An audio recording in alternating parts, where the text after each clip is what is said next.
G'day guys, it's Scott here and welcome to another Pod TV. Hope you're having a cracker week. Can't wait to talk to you about tonight's topic, which is part 3 of loyalty. But this is loyalty between your client or patient and you. So really excited for that. Before we do anything, let's just talk about a few admin things, which is obviously our courses. Head over to podiatry17, that's podiatry and then the numbers 1 and 7.com for our course listing. We've got dry needling, FMT, Simon Barthold's masterclass, strength and conditioning course. Now I wanted to quickly touch on that one. The strength and conditioning course is the only certified by Australian Strength and Conditioning Association course in the country. This is run by Pat Doan. Now Pat is a podiatrist, but he's also the highest ranked S&C course and podiatrist, coach and podiatrist in the country. So to get to level 2 actually takes a year's work with someone who's competing at the state or national level in a sport. So it's a lot of work, it's hard work, and he wants to share it with you guys.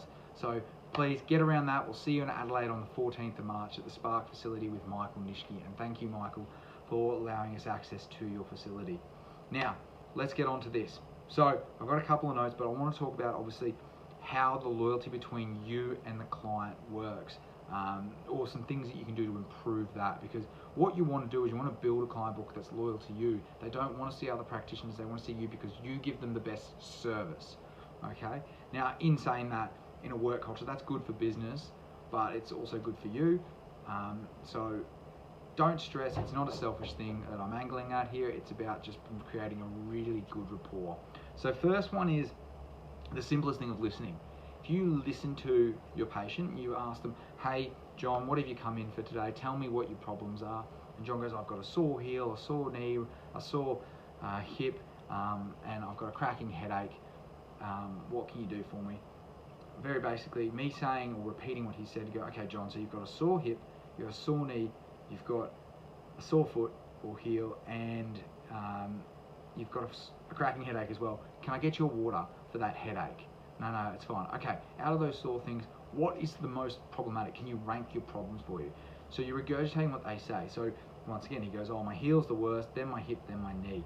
Oh, okay, John, what side is all that on? Oh, it's only on the right side. So your right side soreness, and it's worst at your foot. Those couple of things is acknowledging with the patient in those first critical minutes with a client that you are listening to them.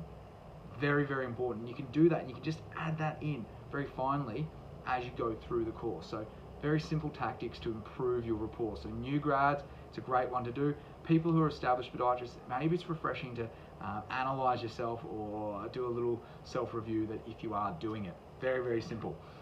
The other one is make some notes in your diary. Now, your clinical notes are obviously very important for your clinical stuff, but it doesn't hurt just to write something like, hey, John's headed off on a holiday to China. Next time he comes in, you go, hey, John, how was your trip to China? It's not easy to remember every single patient, every detail they've had, and it might be a small detail you pick, but try and pick one critical thing or one significant thing out of the client experience and the consult that you think is enough for you to write down. And it might be something very, very small, like they might say, I had a really bad day at work. Maybe that's all you got. Or I've had a really crappy week. Next time you see them in 2 or 3 weeks, you go, how's your week been? Last time you had a pretty average one. How's this week? The patient's going to straight away go, oh, yeah, I did have a bad week that other week, and oh, Scott's listening to what I'm saying.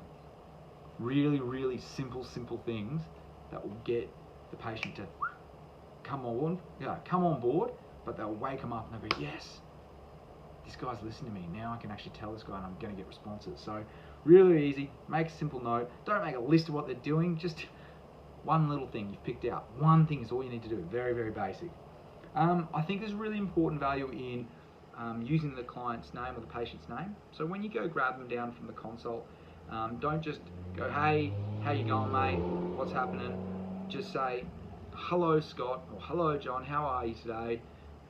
Using someone's name makes people pay attention. How many times have we been in an experience where someone's yelling, not at you, but yelling your name? So they're like, Scott, and they're yelling at their little 2-year-old boy running around. But, you know, you're looking and you're straight away paying attention. So using someone's name is really, really important, and you can do that in the consult as well, and finishing the consult with their name is really, really a good little point. So use those names. So listening and repeating what the client has said or patient has said to you, making a note, one note that's about a significant event that you can follow up with. Sometimes you won't have those, but it's nice to write those, especially for those regular patients, those general cares. And then using the client's and patient's name, really, really important. Apologising for being late or running late can be nice. I think it's just a nice little cue, and I highly recommend it to anyone. So just, hey, sorry I'm running late today. My first client of the day was running late, or I had an emergency earlier. Please apologise. Just that significant. Sorry, John. Come on, let's get you in here and we'll get through this and let's work out what we can do for you today. Just that simple thing of reaching out to them and actually being sincere also obviously bridges that gap. And then the last one is share some personal details with them. Tell them what your kid's name is if you feel comfortable. Tell them what your wife's name is. Tell them a sport you're interested in. Sometimes telling about your interest can be a bit difficult because you might really love, like I love rugby union, but a lot of the clientele might not like rugby union. They might rugby league or AFL, depending where you are, and that can sometimes just get a bit repetitive for them because you're just belting out about what you love. So really important to share some personal details, like I played sport, I used to play this, I used to do this, I really enjoyed this at school, I enjoy this as a hobby. Something they can then connect with you about and then find that move forward. And then the final one is a little added to that is see if you can find something that you both have similar. So if they love NRL and you love NRL or rugby, get on board with that and start doing it. What team do you follow? I follow this team. Oh, and when your teams play, you'll have something to talk about when they come in next. So those simple things will build significant rapport with your patient base. Now, in saying that, some people go, oh, there's lots of other things to do. Yes, there is. Some of the things people think doing are like coming in outside hours to see clients is going to build rapport. It is in occasions, but if you do it all the time, it becomes a negative effect.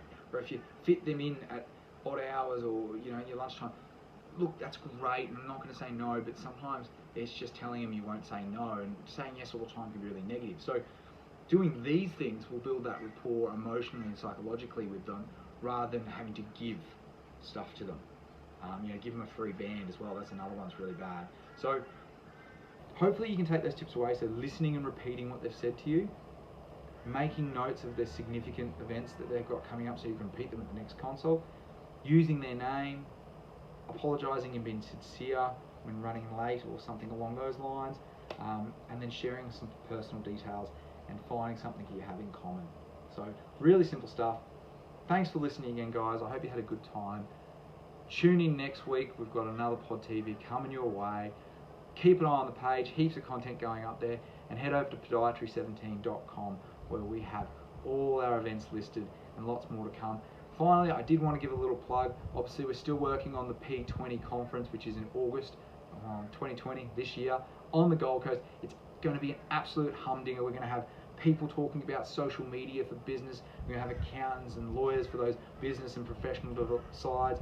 We've got people who are doing research coming to talk about what their research is, but we've tried to reduce the graphs and statistic belting on and giving you more clinical approach to things. We've got people talking about all types of things that will professionally make you better as a podiatrist, but personally will make you grow as well. And then we've got a cracker set up down there at Rabina at the Glow conference facility, as well as we've got some cool social events and a heap of really exciting exhibitors.